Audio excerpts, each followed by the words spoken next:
they're trying to make the city more walkable, so they're talking about changing some of the one-way streets to two-ways. Can you imagine that first day? It's like, first day. What are you doing? Last night I had to beep on somebody. He took a right turn. I'm like, you can't go that way. Des Moines got a lot of one-ways. It's surprising. Roske is here, which must mean it's time for Roske on politics. So we're gonna update polling. We're gonna talk about numbers. So NBC News this morning posts that $16 million has been spent so far in this campaign so far of all the candidates. That includes their campaigns and outside groups. In 2012, how much money had been spent so far? $16 million spent up to date now. In the 2012 race, how much had been spent? 5. 10. 2. 2 million. So quite an increase from 2 This is to just 16 in million. Iowa?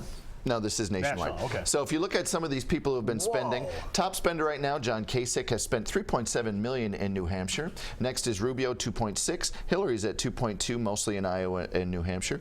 Bobby Jindal has just drawn 1.6 in Iowa. Christie, 1.4. Perry, 1.4. Rand Paul, 470K. Dr. Ben Carson, 297K. Who's not on the list? Now we're going to jump into polling. Trump. No, I don't see Trump on there. Or Bernie Sanders. Let's talk about polling Bernie Sanders. This week, our friend Dan Selzer put out a new poll in Iowa. Bernie Sanders has closed the gap. He is now he is trailing by 7. He is up by 7 in New Hampshire right now. So Politico put an article out this morning that a lot of Hillary Clinton's efforts are going to be put to New Hampshire so they can try to minimize that lead that Sanders has. And Selzer said that Hillary Clinton has lost a third of her support here in Iowa since May. And interesting, Joe Biden just yesterday was at a luncheon and they asked him about some of the candidates and he said Bernie Sanders is doing a hell of a job, quote unquote, and everyone was like, huh, this is a Hillary room. So that was interesting. But didn't they also say if he was polled right now, even though he's not running, that he polls higher than Bernie? Head-to-head matchups, I'll have to look that up, but yeah, he's doing quite well. I think if you go A, B, or C, he's coming in at 14%, but if yeah. And current fundraising right now, Hillary's at 45 million, Sanders is at 15 million, but it's from 250,000 people giving $33, so it's a little bit of a different sort of thing. But I want to show a couple clips. So the Harkin steak fry was something that happened for years and years and years. Big thing, thousands of people would show up. And Senator Harkin retired. Last year, he was actually the first guest of Roske on Politics. Did you know that? No. So he was at an event just this last weekend called The Corn Feed by Progress, Iowa. We chatted with 2 folks there, and Rachel, I'd like to show the clip with Representative Castro first. One of the, there were some candidates there. Lincoln Chafee was there as an actual candidate.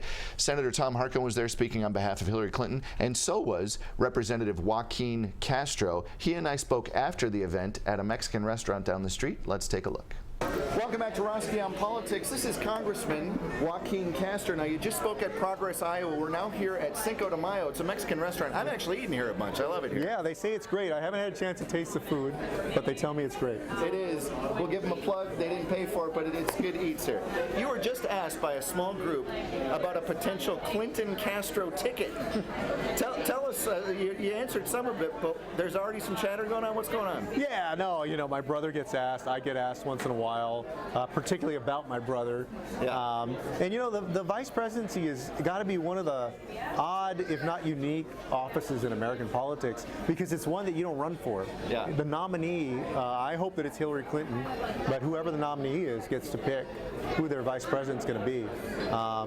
So, you know, my brother's just focused on HUD and what's in front of him.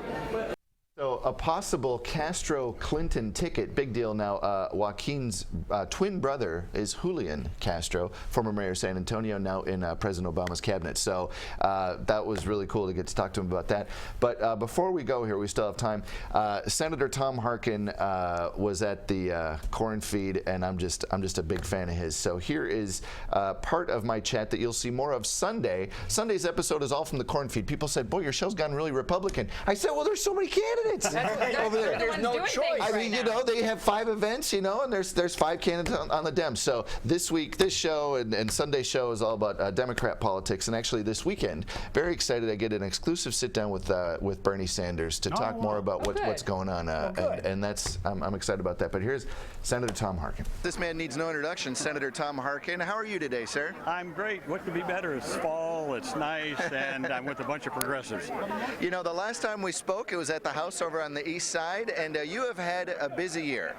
You stepped down after an amazing, some would say legendary career in the Senate. Congratulations on that. Thank you. And as you can see, very well beloved still in the state of Iowa. If you had to pick one, what would you say the thing you're most proud of in your Senate career was?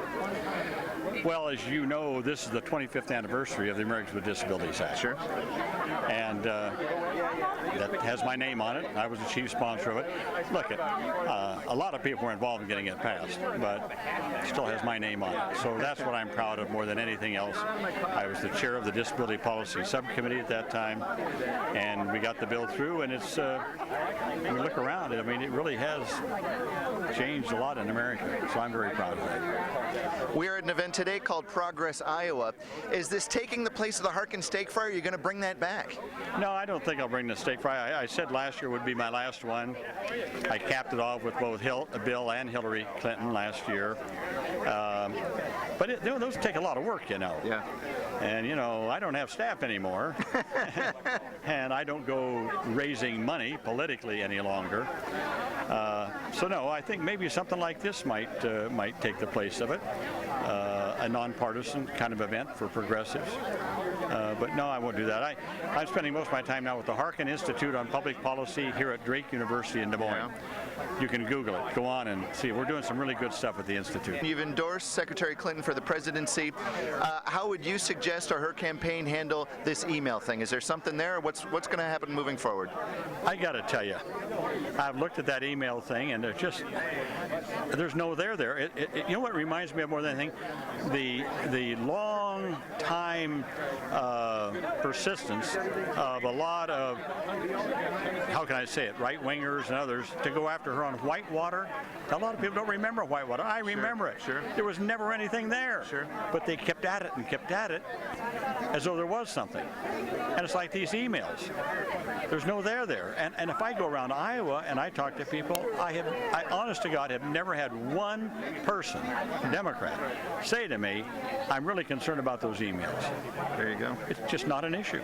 But the press has made it an issue, and of course the Republicans will keep hammering on it, just like they did Whitewater. But there's no there. As Hillary said, I think, she said I could have handled it better. Probably so. And done things differently. But beyond that, there's nothing there.